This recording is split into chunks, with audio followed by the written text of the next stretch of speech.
اسمح بصوتك اسمع الأكوان اقرأ كلام الله داوي نفوسنا لنحس في أعماقنا الإيمان من فؤاد كالحجارة قسوة فإذا وعى القرآن حين. فرمایا یا ایھا الذین آمنوا اذا ضربتم فی الارض، اہل ایمان جب تم زمین میں سفر کرو نکلو، فی سبیل اللہ، اللہ کی راہ میں، فتبینوا، تو ذرا تحقیق کر لیا کرو، ولا تقولوا لمن القى الیکم السلام لست مؤمنا، تحقیق کر لیا کرو اور مت کہو کسی ایسے شخص کو جو تمہیں سلام کرے یا تمہارے سامنے سلامتی پیش کرے کہ تم مومن نہیں ہے، لست مومنا، تبتغون عرض الحیات الدنیا، کیا تم دنیا کی زندگی کے سامان کے طالب ہو؟ یعنی اس کے پاس کچھ اسلحہ ہے، کچھ اور ہو سکتا ہے، کوئی نقدی بھی ہو، کوئی درہم و دینار بھی ہو، کوئی کپڑے اس نے اچھے پہنے ہوئے ہوں، تو تم ان کی طلب میں آ کر اس کو قتل کر دو۔ فعند اللہ مغانم کثیرۃ، دیکھو اللہ کے پاس بڑی بڑی غنیمتیں تمہارے لیے موجود ہیں، لیکن جو شخص تمہیں سلام کرے اور تمہارے سامنے اسلام پیش کرے، ان کے بارے میں یہ کہنا کہ تم مومن نہیں ہو، یہ صحیح نہیں۔ جو لوگ استطاعت کے باوجود ہجرت نہیں کر رہے تو گویا کہ مومن نہیں ہے اور ان کا ٹھکانہ جہنم ہے۔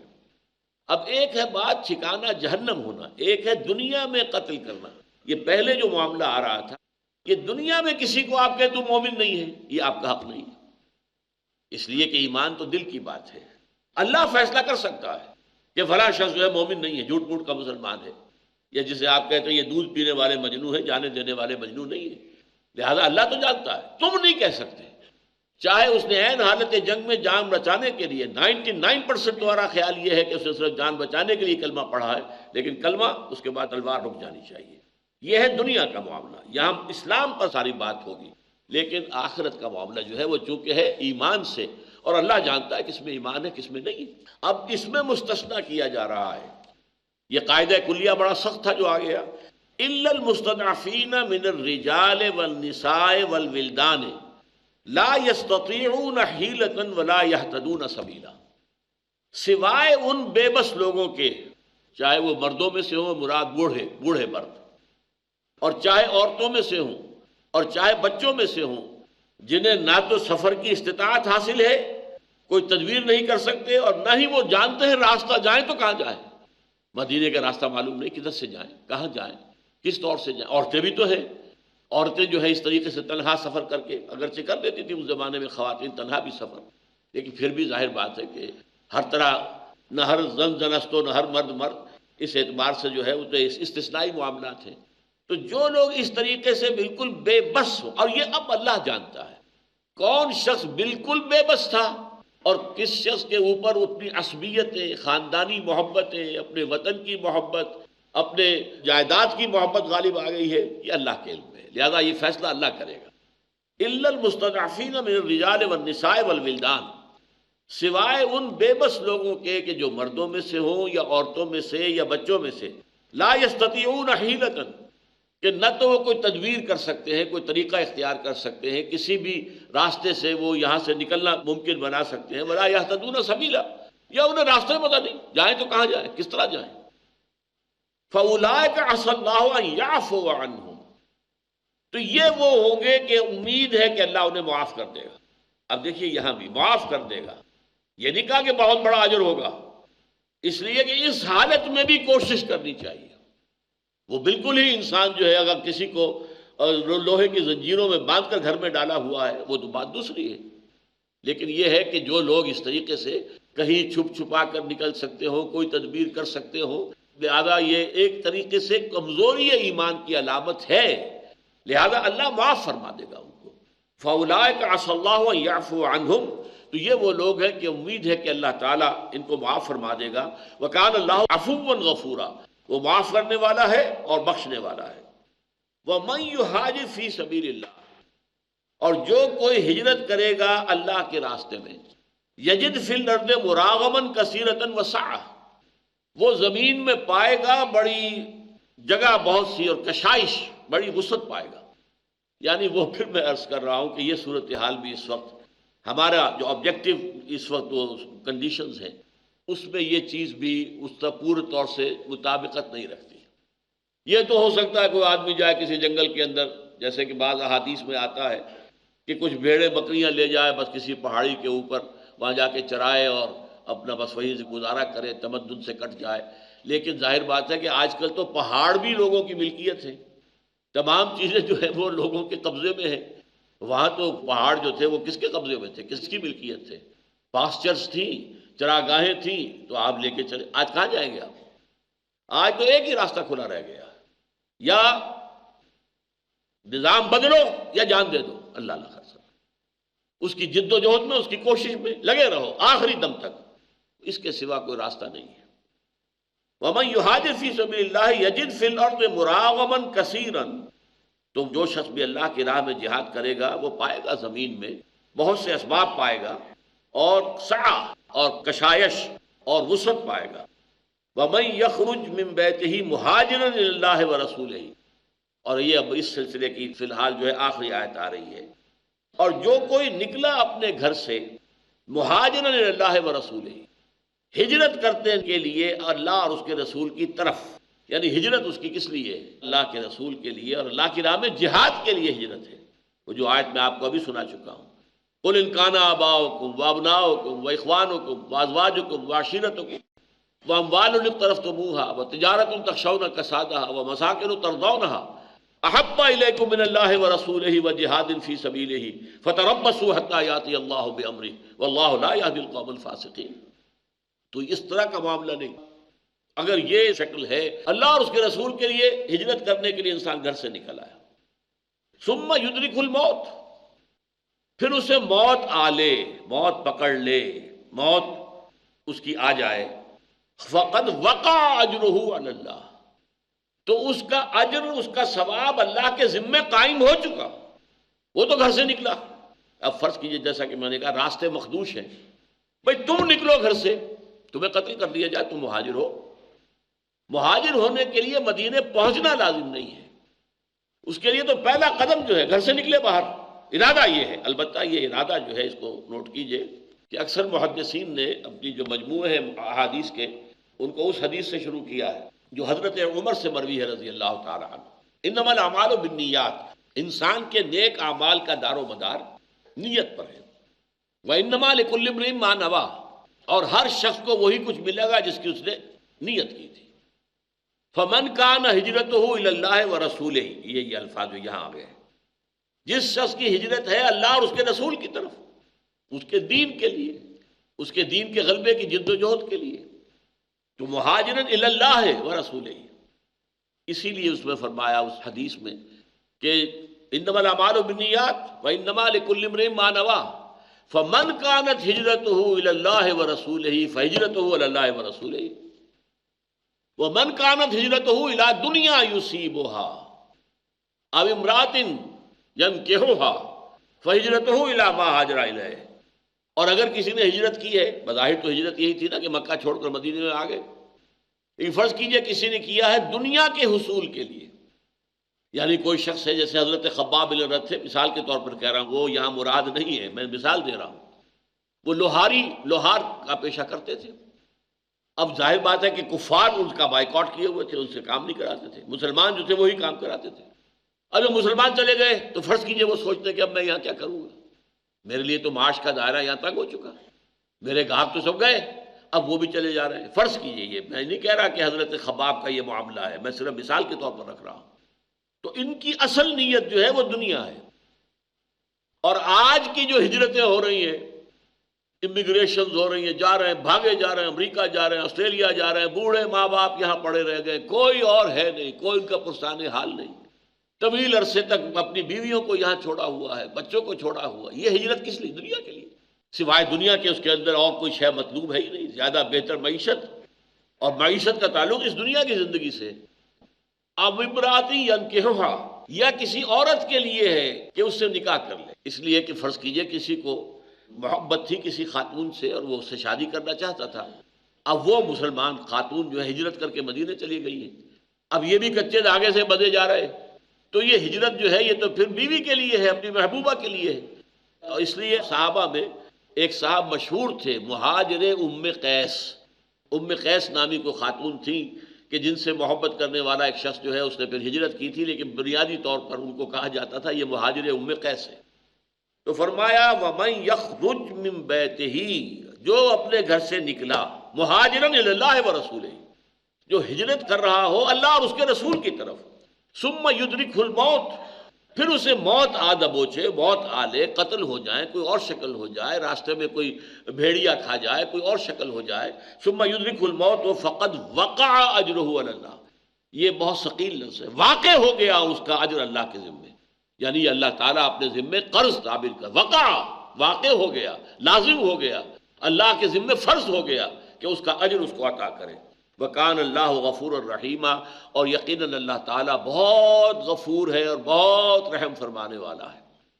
تو اس میں آپ دیکھ رہے ہیں کہ پورا سلسلہ جو ہے وہ ہجرت، قتال اور حضور کے حکم برداری سے پہلوتی کرنا، یہ جو منافقین کی نشانیاں تھیں ان کے اوپر ساری گفتگو ہو رہی ہے. اور اس سے پیدا شدہ مسائل کہ اب جنگوں کا معاملہ ہے تو مقابلے میں قبیلہ جو ہے اس میں کوئی مسلمان بھی ہو سکتا ہے، یہ بھی ہو سکتا ہے کہ عین موقع پر وہ کلمہ پڑھ دے تو پھر آپ رک جائیں. لیکن اگر اس نے کلمہ وہ آپ کے سامنے نہیں پڑھا ہے، وہ دیکھ رہا ہے میرے قبیلے کے لوگ دیکھ رہے ہیں مجھے کہ میں نے کہیں کلمہ تو نہیں پڑھ دیا، تو پھر اس کا قتل آپ کے لیے جائز ہے، کوئی آپ پر رکاوٹ نہیں ہے.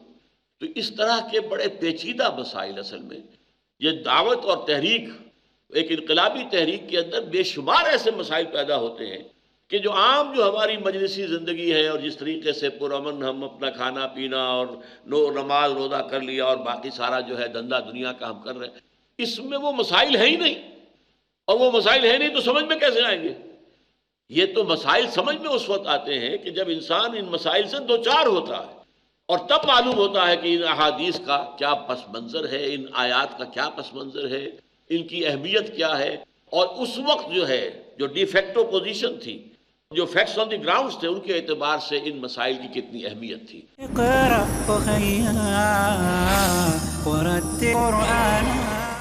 وَإِذَا ضَرَبْتُمْ فِي الْأَرْضِ فَلَيْسَ عَلَيْكُمْ جُنَاحٌ أَن تَقْصُرُوا مِنَ الصَّلَاةِ إِنْ خِفْتُمْ أَن يَفْتِنَكُمُ الَّذِينَ كَفَرُوا إِنَّ الْكَافِرِينَ كَانُوا لَكُمْ عَدُوًّا مُّبِينًا. وَإِذَا كُنْتَ فِيهِمْ فَأَقَمْتَ لَهُمُ الصَّلَاةَ فَلْتَقُمْ طَائِفَةٌ مِّنْهُمْ مَعَكَ وَلْيَأْخُذُوا أَسْلِحَتَهُمْ فَإِذَا سَجَدُوا فَلْيَكُونُوا مِنْ وَرَائِكُمْ وَلْتَأْتِ طَائِفَةٌ أُخْرَى لَمْ يُصَلُّوا فَلْيُصَلُّوا مَعَكَ وَلْيَأْخُذُوا حِذْرَهُمْ وَأَسْلِحَتَهُمْ وَدَّ الَّذِينَ كَفَرُوا لَوْ تَغْفُلُونَ عَنْ أَسْلِحَتِكُمْ وَأَمْتِعَتِكُمْ فَيَمِيلُونَ عَلَيْكُمْ مَيْلَةً وَاحِدَةً. وَلَا جُنَاحَ عَلَيْكُمْ إِنْ كَانَ بِكُمْ أَذًى مِّن مَّطَرٍ أَوْ كُنتُم مَّرْضَىٰ أَن تَضَعُوا أَسْلِحَتَكُمْ وَخُذُوا حِذْرَكُمْ إِنَّ اللَّهَ أَعَدَّ لِلْكَافِرِينَ عَذَابًا مُّهِينًا.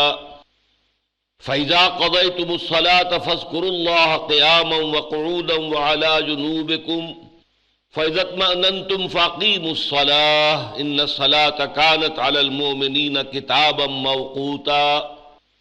وَلَا تَهِنُوا فِي ابْتِغَاءِ الْقَوْمِ إِن تَكُونُوا تَعْلَمُونَ فَإِنَّهُمْ يَعْلَمُونَ كَمَا تَعْلَمُونَ وَتَرْجُونَ مِنَ اللَّهِ مَا لَا يَرْجُونَ وَكَانَ اللَّهُ عَلِيمًا حَكِيمًا.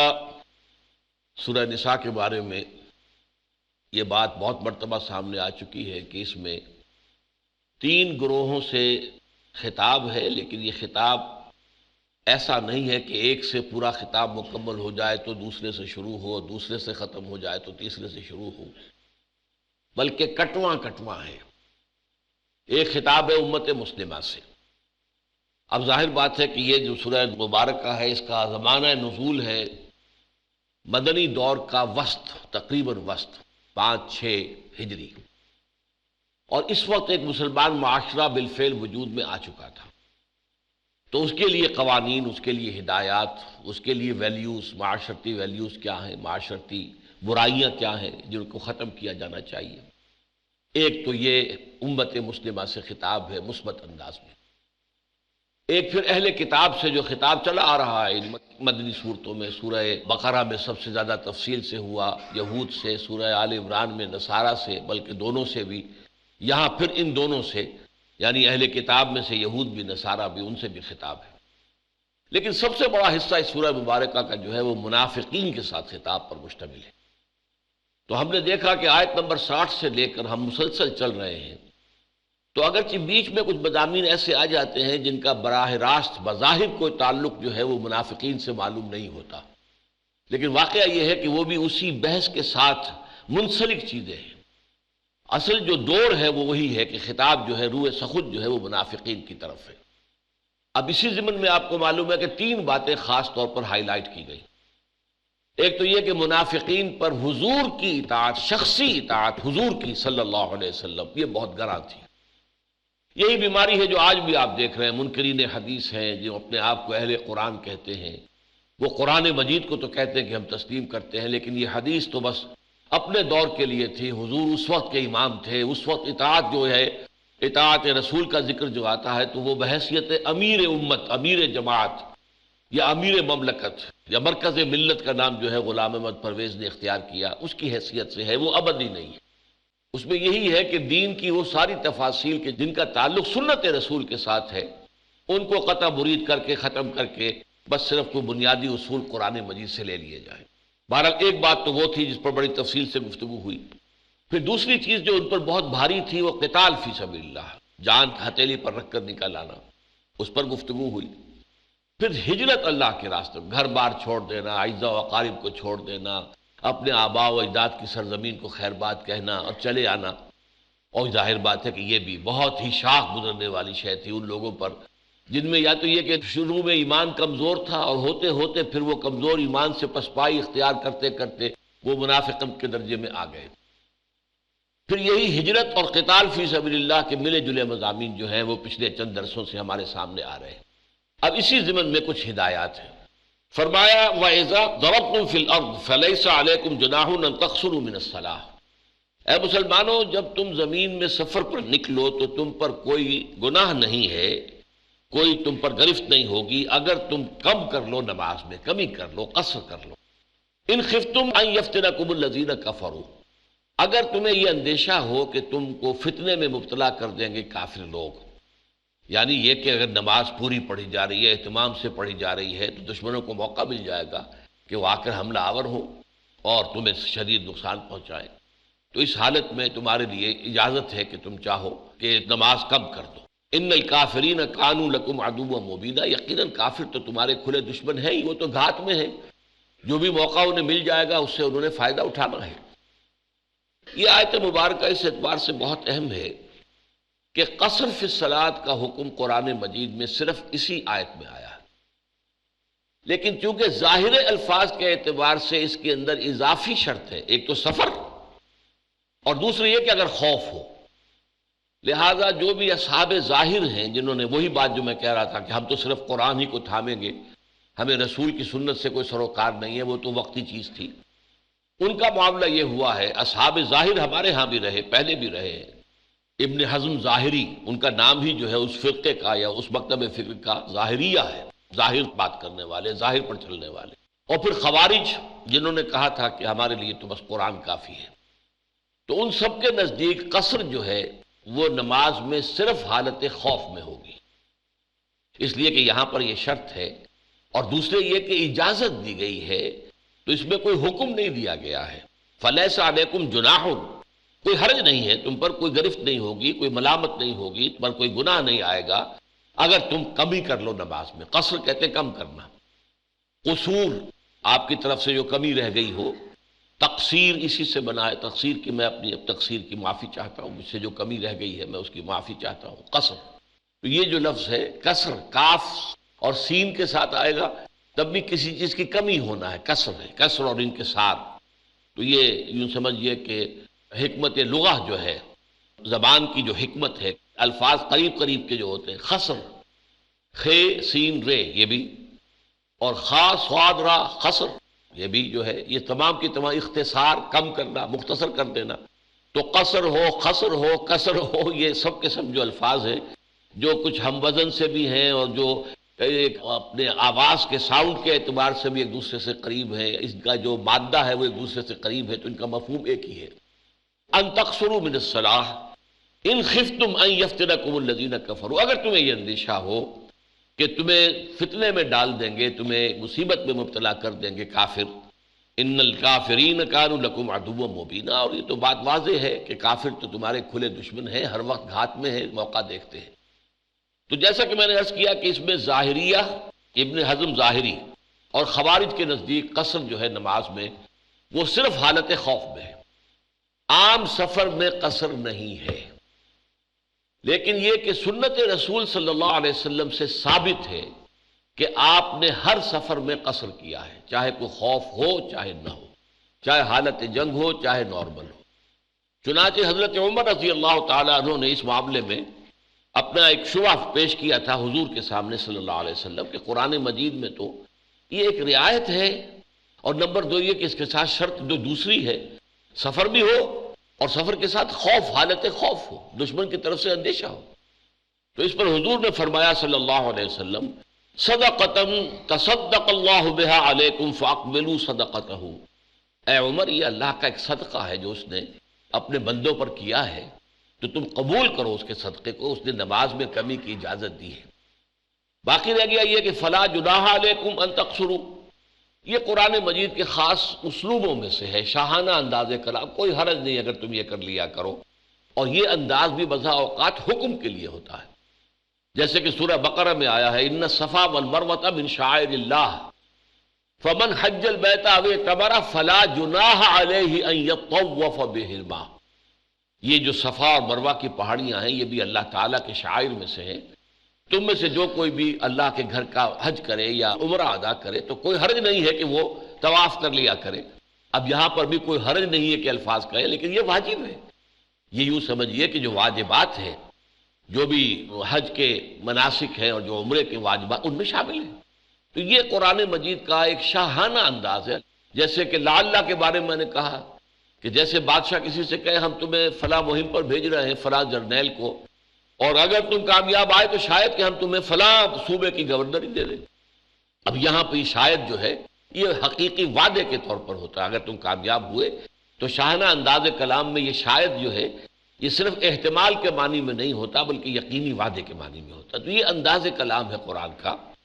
اذا ضربتم فی الارض، اب جب تم زمین میں نکلو، فلیس علیکم جناح، تو کوئی حرج نہیں ہے تم پر، کوئی گناہ نہیں ہے، ان تقصروا من الصلاۃ، کہ تم کم کر دو نماز کو، قصر کرو نماز میں، ان خفتم ان یفتنکم الذین کفروا، اگر تمہیں اندیشہ ہو کہ تم وہ دشمن جو ہے وہ فتنے میں مبتلا کر دیں گے، ان الکافرین کانوا لکم عدوا مبینا، یقیناً کافر تو تمہارے کھلے دشمن ہیں۔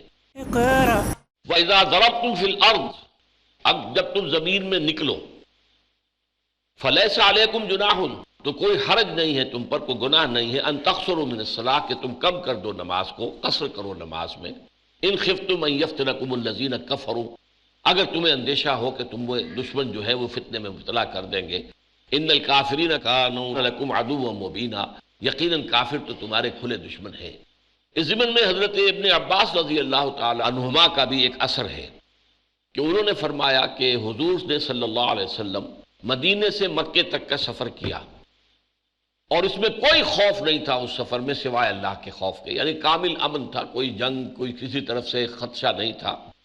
فرمایا ان النبی خرج من المدینۃ الی مکہ لا یخاف الا رب العالمین، اللہ کے سوا کسی اور کا کوئی خوف نہیں تھا۔ فصلی رکعتین، تو آپ نے تو 2 ہی رکعتیں پڑھی ہیں، جو عصر کی ہو اور ظہر ہو عشاء ہو، 2 رکعتیں پڑھی۔ تو قصر جو ہے در حقیقت یہ سمجھ لیجئے کہ یہ قرآن مجید کی روح سے جو قرآن مجید کا حکم ہے اس کے ظاہر پر اگر جائیں گے تو یہ سفر جمع خوف 2 شرائط کے ساتھ مشروط ہو جائے گا۔ سنت رسول کو اس کے ساتھ شامل کریں گے تو ہر سفر کے اندر آپ کو اجازت ہے۔ پھر یہ کہ قصر کیسے ہوگی؟ ظاہر بات ہے کہ صرف 4 رکعتوں والی نماز میں قصر ہے، 2 رکعتیں آپ کر لیں گے۔ مغرب کی نماز میں قصر کی کوئی شکل نہیں ہے، 3 رکعتیں رہیں گی۔ فجر کی ہے ہی 2، وہ 2 کی 2 رہیں گی۔ پھر کتنے سفر پر قصر ہوگا؟ تو اکثر و بیشتر یہ ہے کہ 48 میل یا بعض حضرات کے نزدیک 56 میل، اور بعض حضرات کہتے ہیں کہ مطلقاً جس پر سفر کا اطلاق ہو سکے، سفر کی کیفیت طاری ہو جائے انسان پر، کوئی حد معین نہیں ہے۔ لیکن یہ ساری جیسا کہ میں نے آپ کو بتایا یہ ہے فقہی تفصیلات، اور ہمارا یہ درس جو ہے درس قرآن ہے، درس فقہ نہیں ہے۔ وَإِذَا كُنْتَ فِيهِمْ، اور اے نبی جب آپ ان میں موجود ہوں. دیکھیے کہ سفر میں خاص طور پر جبکہ خوف، اب اس حالت خوف کی نماز کا جو ہے وہ بیان ہو رہا ہے. حالت خوف میں یہ بھی ہو سکتا ہے کہ بالکل جماعت جو ہے سرے سے ساقط ہو جائے، جیسے کہ غزوہ خندق میں ہوا ہے، نمازیں کئی قضا ہوئی ہیں. اگر اس درجے ہے، مارکا برپا ہے، گھمسان کا جو ہے کوئی معاملہ ہے اور بہت ہی کریٹیکل ٹائم ہے، تو ظاہر بات ہے نماز مؤخر ہو سکتی. لیکن یہ کہ اگر اس سے کمتر کا معاملہ ہے تو جس سے بہتر شکل میں ادا کی جا سکتی ہے وہ نماز ادا کی جائے. اس لیے کہ نماز بہرحال اللہ تعالیٰ کی طرف سے فرض ہے اور اوقات کے تعین کے ساتھ فرض ہے. فجر اپنے وقت پر فرض ہے، ظہر اپنے وقت میں فرض ہے، عصر اپنے وقت میں فرض ہے، مغرب اپنے وقت میں فرض ہے، عشاء اپنے وقت میں فرض ہے. کتاب موقوتہ بھی آ جائے گا آگے کہ یہ تو جو کتاب اللہ تعالیٰ کی طرف سے جو لکھا ہوا فیصلہ ہے نماز کے بارے میں یہ وقت کے ساتھ منسلک ہے.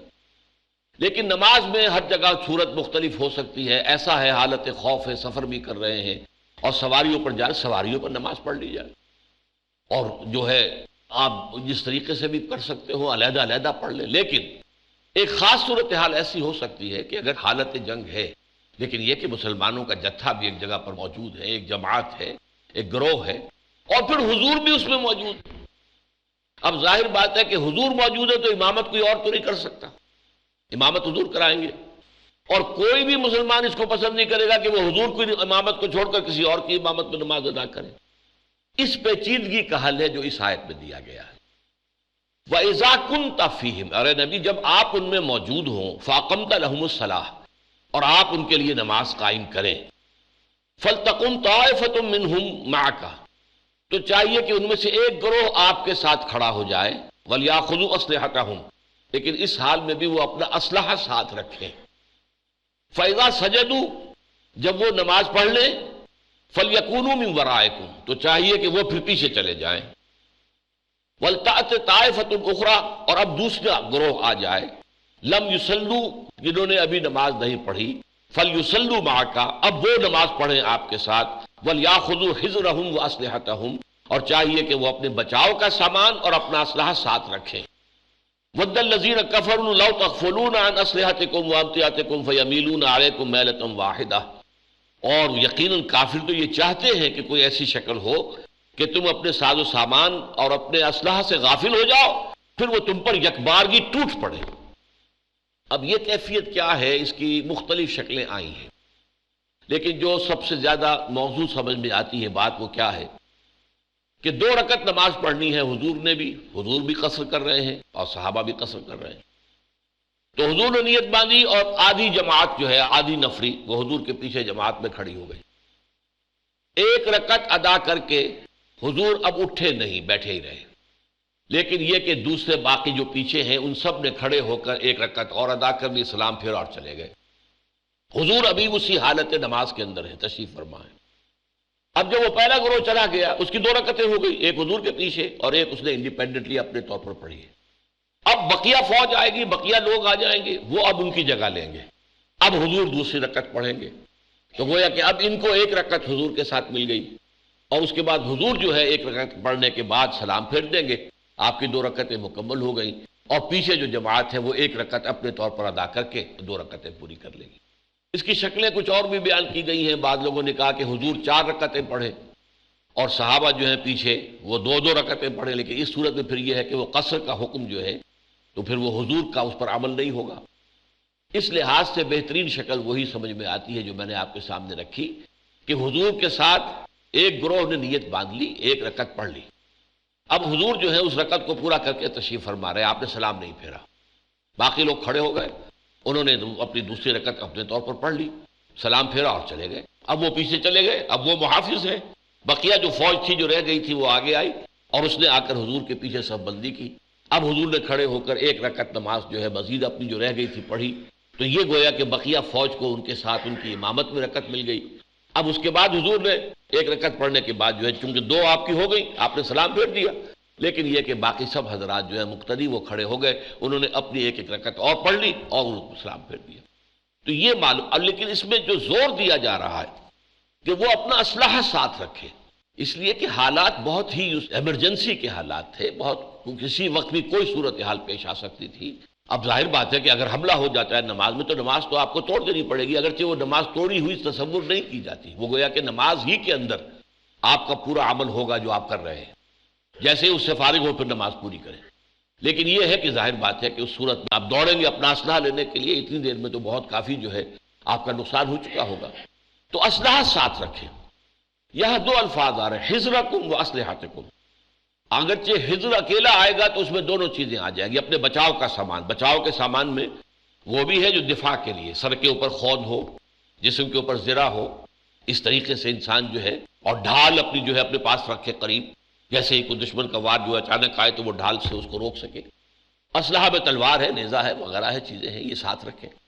اب ظاہر بات ہے نماز کے اندر ان چیزوں کو ساتھ رکھنا جو ہے بہت تکلیف دہ معاملہ ہے، آسان کام تو نہیں، لیکن یہ کہ اس میں زور دیا گیا ہے۔ فَلْتَقُمْ طَائِفَةٌ مِّنْهُمْ مَعَكَ وَلْيَأْخُذُوا أَسْلِحَتَهُمْ، انہیں چاہیے کہ اپنا اسلحہ اپنے ساتھ رکھیں۔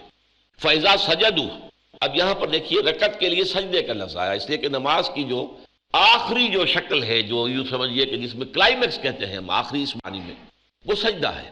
اس لیے حدیث میں آتا ہے إِنَّ أَقْرَبَ مَا يَكُونُ الْعَبْدُ إِلَىٰ رَبِّهِ فِي السُّجُودِ، قریب ترین جو بندہ اپنے رب سے ہوتا ہے وہ سجدے کی حالت میں ہوتا ہے، اس لیے کہ ہمارے اور رب کے درمیان حائل ہماری انانیت ہے، ہمارا نفس، ہماری نفسانیت، میری انا، میں۔ اسی لیے آپ دیکھتے ہیں کہ پہلی 5 آیات جو نازل ہوئی تھی وہ پوری سورہ مبارکہ جو ہے تو اس کے ضمن میں جو آخری ہے فَاسْجُدْ وَاقْتَرِبْ، سجدہ کرو اور قریب ہو جاؤ۔ اب یہ آیت میں نے چونکہ آپ کو سنا دی ہے، آپ کو جا کر ایک سجدہ ادا کرنا ہوگا، اس لیے کہ یہ آیت سجدہ ہے، تو سجدہ کرو اور قریب ہو جاؤ۔ لہذا قریب ہونے کے لیے قرآن مجید میں بھی اور حدیث میں بھی ان اقرب ما یکون العبد الی ربہ فی السجود، قریب ترین جو انسان ہوتا ہے اپنے رب سے وہ سجدے کی حالت میں ہوتا ہے۔ تو یہاں نماز کو سجدے سے تعبیر کیا گیا، حالانکہ اس میں قیام بھی ہوگا، رکوع بھی ہوگا، سجدے بھی 2 ہوں گے۔ فَإِذَا سَجَدُوا فَلْيَكُونُوا مِنْ وَرَائِكُمْ، جب وہ نماز پڑھ چکے تو پھر وہ ہو جائیں پیچھے تمہارے، یعنی حفاظت کے لیے۔ وَلْتَأْتِ طَائِفَةٌ أُخْرَىٰ، اب دوسرا گروہ آ جائے، لم یصلوا، جنہوں نے ابھی نماز نہیں پڑھی تھی، فلیصلوا معک، اب چاہیے کہ وہ آپ کے ساتھ نماز پڑھیں، ولیاخذوا حذرهم واسلحتهم، اور چاہیے کہ وہ بھی اپنی حفاظت کا سامان بھی اور اسلحہ بھی ساتھ رکھیں۔ ود الذین کفروا لو تغفلون عن اسلحتکم وامتعاتکم، اور یہ کافر تو چاہتے ہیں، خواہش مند ہیں کہ تم غافل ہو جاؤ اپنے سامان سے اور اپنے اسلحہ سے، فیمیلون علیکم میلۃ واحدہ، تو پھر وہ تم پر ٹوٹ پڑے یک بارگی، اچانک، پورے کے پورے جوش کے ساتھ۔ وَلَا جُنَاحَ عَلَيْكُمْ إِنْ كَانَ بِكُمْ أَذًى مِّن مَطَرٍ، لیکن کوئی حرج نہیں ہے تم پر اگر کوئی تکلیف دہ صورتحال ہو بارش کی وجہ سے، او کنتم مرضی، یا کوئی ایسا بیمار ہو گیا ہے جسے بخار بھی ہے، وہ یہ سارا وزن اپنے ساتھ اٹھا کر سجدہ رکوع نہیں کر سکتا ہے، ان تضعوا اسلحتکم، تو اس میں کوئی حرج نہیں ہے، وہی جناح علیکم، ایک اجازت دی جا رہی ہے کہ تم اسلحہ تو رکھ دو، یعنی جو جارحانہ اسلحہ ہے، تلوار ہے، نیزہ ہے، کمان ہے، تیر ہے، ان کو تو رکھ دو۔ وَخُذُوا حِذْرَكُمْ، اب یہاں پہ چونکہ علیحدہ کر دیا گیا اسلحہ اور حذر، تو حذر کہیں گے، حذر کہتے ہیں بچنے والی شے، قابل حذر ہے یہ معاملہ، تو حذر جو ہے وہ شے ہے جو تمہیں بچائے۔ سر پر خود ہے، جسم کے اوپر جو ہے سینے کے اوپر آپ نے زرہ پہنی ہوئی ہے، اور آپ کے پاس ڈھال ہے، یہ چیزیں جو ہے سامان رکھنا ضروری ہے۔ ان اللہ اعد للکافرین عذابا مہینا، اللہ تعالیٰ نے ان کافروں کے لیے بہت ہی اہانت آمیز، بہت ہی توہین آمیز عذاب جو ہے وہ تیار کر رکھا ہے۔ اقرأ أخيا ورتل القرآن۔ فَإِذَا قَضَيْتُمُ الصَّلَاةَ فَاذْكُرُوا اللَّهَ قِيَامًا وَقُعُودًا وَعَلَىٰ جُنُوبِكُمْ، پھر تم جب نماز اس طریقے سے تم نے ادا کر لی تو اب یہ نہیں ہے کہ تم ذکر سے فارغ ہو گئے، اب تو ذکر کرو، کھڑے ہوئے، بیٹھے ہوئے اور لیٹے ہوئے، رات کو اگر لیٹنے کا موقع مل گیا تب بھی اللہ کا ذکر کرتے ہوئے تمہاری آنکھ لگے اور اللہ کے ذکر کے ساتھ آنکھ کھل جائے۔ الحمدللہ الذی احیانی بعد ما اماتنی والیہ النشور، آنکھ کھلے تو اللہ کے ذکر کے ساتھ ہو۔ اللہم بسمک اموت و احیا، اے اللہ تیرے ہی نام کے ساتھ میں مرتا بھی ہوں، زندہ بھی ہوتا ہوں۔ تو یہ ساری چیزیں جو ہے ان میں ذکر، کھڑے بیٹھے لیٹے ہر حال میں اللہ کو یاد رکھنا، جس کو اب کہا جاتا ہے ذکر کثیر، وَاذْكُرُوا اللَّهَ كَثِيرًا لَعَلَّكُمْ تُفْلِحُونَ، جو سورہ جمعہ میں آیا ہے، فَإِذَا قُضِيَتِ الصَّلَاةُ فَانتَشِرُوا فِي الْأَرْضِ وَابْتَغُوا مِنْ فَضْلِ اللَّهِ وَاذْكُرُوا اللَّهَ كَثِيرًا لَعَلَّكُمْ تُفْلِحُونَ۔ اور اس ذکر کثیر کی میں نے کئی مرتبہ وضاحت کی ہے کہ سب سے عمدہ شکل کیا ہے، ایک تو یہ بھی ہے تسبیح آپ کریں، سبحان اللہ وبحمدہ سبحان اللہ العظیم، کلمتان حبیبتان الی الرحمن خفیفتان علی اللسان ثقیلتان فی المیزان، سبحان اللہ و بحمدہ سبحان اللہ العظیم، یہ آخری حدیث ہے جس پر کہ امام بخاری نے اپنا مجموعہ احادیث جو ہے صحیح بخاری اس کو ختم کیا ہے۔ دو کلمے ایسے ہیں جو اللہ کو بہت محبوب ہیں، زبان پر بہت ہلکے ہیں، لیکن اللہ کی میزان میں بہت بھاری ہیں۔ سبحان اللہ و بحمدہ سبحان اللہ العظیم، اس کی آپ تکرار کرتے ہیں۔ اسی طریقے سے دنیا کا جو کام بھی آپ کر رہے ہیں اس میں اللہ کے نبی کی طرف سے جو مسنون دعائیں ہیں وہ آپ پڑھتے رہیں۔ پانی پینے لگے ہیں، بسم اللہ کیجیے۔ پی چکے ہیں تو الحمدللہ الذی اطعمنی وسقانی وجعلنی من المسلمین، آپ پڑھتے رہیے۔ ہر کام کے ساتھ، دنیا کا کوئی کام آپ تصور نہیں کر سکتے جس کے ساتھ دعا مسنون موجود نہ ہو۔ یہاں تک کہ تعلق زن و شو ہے، مباشرت ہے، اس کے پہلے بھی دعا ہے۔ تو دعا اللہ کو تو ہر وقت یاد رکھو، کبھی بھی نہ بھلاؤ۔ تو اللہ تعالیٰ کے ساتھ ذکر کثیر کی یہ شکل جو ہے یہ برقرار رہنی چاہیے۔ یہ تو ایک معین ذکر ہے جو نماز کی شکل میں تم پر لازم کر دیا گیا۔ اقم الصلاۃ علی ذکری، یہ گویا کہ ذکر کا ستون ہے، لیکن اس کے گرد جو ہے ذکر کی بہت سی شکلیں جو ہے وہ ہمہ تن ہمہ وقت ذکر جو ہے وہ موجود رہنا چاہیے۔ فَإِذَا اطْمَأْنَنْتُمْ فَأَقِيمُوا الصَّلَاةَ، پھر جب تم امن میں آ جاؤ، اطمینان، اب وہ خوف کی حالت ختم ہو گئی تو نماز قائم کرو جیسے کہ نماز کے قائم کرنے کا حق ہے۔ وہ اب اقامت الصلاۃ کے سارے شرائط ہوں گے، اس میں پھر وہ اذان بھی ہوگی، اس میں اقامہ ہوگا، اس میں جو ہے صف بندی پوری ہوگی، ٹھیک ٹھیک جو ہے امام صف بندی کرے گا، تیر لے کر جائے گا اور لوگوں کو جو ہے سیدھا کرے گا جو آگے پیچھے ہوں گے۔ یہ سارے کام جو ہے اور پورے سکون کے ساتھ تمام ارکان کو ادا کرتے ہوئے، جسے کہا جاتا ہے کہ یہ تمام ارکان جو ہیں ان کا عدل، ان کا حق ادا کیا جائے، یہ سارا نماز کا نظام جو ہے پھر قائم کرو۔ ان الصلاۃ کانت علی المؤمنین کتابا موقوتا، یہ ہے جس کا میں نے حوالہ دیا تھا ابتدا میں۔ یقیناً نماز تو مومنین پر فرض کر دی گئی ہے۔ کانت علی المؤمنین، علی کسی کے ذمے کوئی کام لگا دینا، لام کسی کے حق میں کوئی چیز ہونا، اور علی کسی کے اوپر ذمہ داری جس کا وہ جواب دہ ہو، جس کے ذمن میں اس کی مسئولیت ہو۔ ان الصلاۃ کانت علی المؤمنین، وہ اہل ایمان کے لازم ہے، فرض ہے، ان کے ذمے ہے۔ اور یہ کتاباً، دیکھیے کتاب کا لفظ قرآن مجید میں آتا ہے شرعی حکم کے لیے۔ کتب علیکم القصاص، کتب علیکم الصیام، کتب علیکم القتال، جب کوئی شے حکم کے درجے میں آ جائے تو وہ پھر کتاب بنتی ہے، لکھ دیا گیا، جیسے کہ اب یہ طے ہو گیا، سمجھے؟ جب فل قلم، اب قلم جو ہے اٹھا لیے گئے، سیاہی خشک ہو گئی، تو یہ ہے معاملہ اللہ کی طرف سے طے شدہ، لکھ دیا گیا۔ ان الصلاۃ کانت علی المؤمنین کتابا موقوتا، وقت کے ساتھ، نماز کا معاملہ وقت کے ساتھ ہے۔ آپ کو معلوم ہے کہ جب سورج نصف النہار پر ہے، اس کے بعد جب ڈھلکنا شروع ہوگا تو ظہر کی نماز شروع ہوگی۔ اگر کبھی آئے شاید قیامت کا دن کوئی ایسا بھی آئے کہ سورج کھڑا کا کھڑا رہ جائے تو ظہر کا وقت نہیں آئے گا، پھر ظہر فرض نہیں ہوگی۔ اگر سورج غروب ہی نہیں ہوتا، مغرب فرض نہیں ہوگی۔ تو یہ وقت کے ساتھ اس کو باندھ دیا گیا، اوقات ہیں اس کے، اگرچہ ان اوقات کا تعین آپ کو معلوم ہے قرآن مجید میں نہیں ہے۔ کیا کریں گے؟ نماز اقیم الصلاۃ جو ہے، صرف نماز کا نظام قائم کرنا بھی بربنائے قرآن ممکن نہیں ہے۔ دو آدمی بھی متفق نہیں ہوں گے نماز کے نظام پر اگر آپ سنت کو بیچ میں سے نکال دیں۔ کجا یہ کہ 1400 برس بیت گئے اور امت میں کوئی اختلاف نہیں، 5 نمازیں ہیں، کوئی اختلاف ہے؟ فجر کی 2 رکعتیں ہیں، مغرب کی 3 ہیں، کوئی اختلاف ہے؟ ہر رکعت میں پہلے قیام ہے اور قرات ہے اور پھر رکوع ہے، پھر کھڑا ہونا ہے، پھر سجدہ ہے، پھر بیٹھنا ہے، پھر سجدہ ہے، پھر اٹھنا، کوئی اختلاف ہے؟ 90-95% نماز جو ہے وہ متفق علیہ پوری امت میں۔ اور یہ سارا اصل میں فیض ہے، فیضان ہے، یہ احسان ہے سنت رسول کا صلی اللہ علیہ وسلم۔ کسی نے کہہ دیا آمین بالجہر تو کیا فرق پڑ گیا؟ کسی نے رکوع میں جاتے ہوئے جو ہے رفع یدین کر لیا، کیا فرق پڑا؟ وہ ڈرل جو ہے، پریڈ جو ہے نماز کی، اس میں کہیں رکھنا واقع نہیں ہوتا۔ اس کا سب سے پہلا تاثر مجھے یوں سمجھیے کہ آج سے 40-42 سال قبل جو ہے پہلے حج کے موقع پر سن 62 میں ہوا، میں حیران منظر دیکھا میں نے کہ ہر طرح کا مسلمان موجود ہے یہاں، کالے موجود ہیں، حبشی موجود ہیں، زرد منہ موجود ہیں، جاوا اور سماٹرا کے لوگ موجود ہیں، اور یورپ کے لوگ موجود ہیں، عرب کے لوگ موجود ہیں، ہندی ہیں، سب۔ لیکن نماز کا جو ہے وہ ٹوٹتا ہی نہیں نظام۔ اگر کسی مسلک میں یہ ہوتا جیسے کہ رکوع ایک ہے، سجدہ بھی ایک ہے، تو ظاہر بات ہے وہ تو ایک سجدہ کر کے کھڑا ہو جاتا، اور دوسرا جو ہے وہ سجدے میں جاتا کہ سجدہ بھی اس کے نزدیک ہے. تو ٹوٹ گئی تھی جماعت. یہ ناداں گر گئے سجدے میں جب وقت قیام آیا. جو کھڑے ہو گئے وہ تو یہی کہیں گے نا، یہ ناداں گر گئے سجدے میں جب وقت قیام آیا. اب تو کھڑے ہونے کا وقت ہو گیا تھا، یہ کہاں گر گئے سجدے کے اندر؟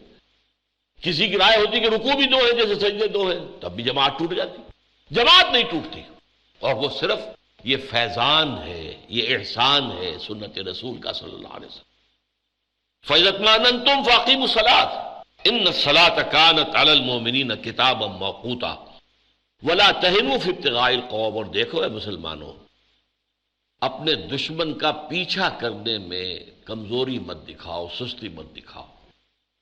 ظاہر بات ہے کہ حالت جنگ میں کبھی ایسا ہوتا ہے کہ دشمن آپ کا پیچھا کر رہا ہے، کبھی آپ کو دشمن کا پیچھا کرنا ہوتا ہے.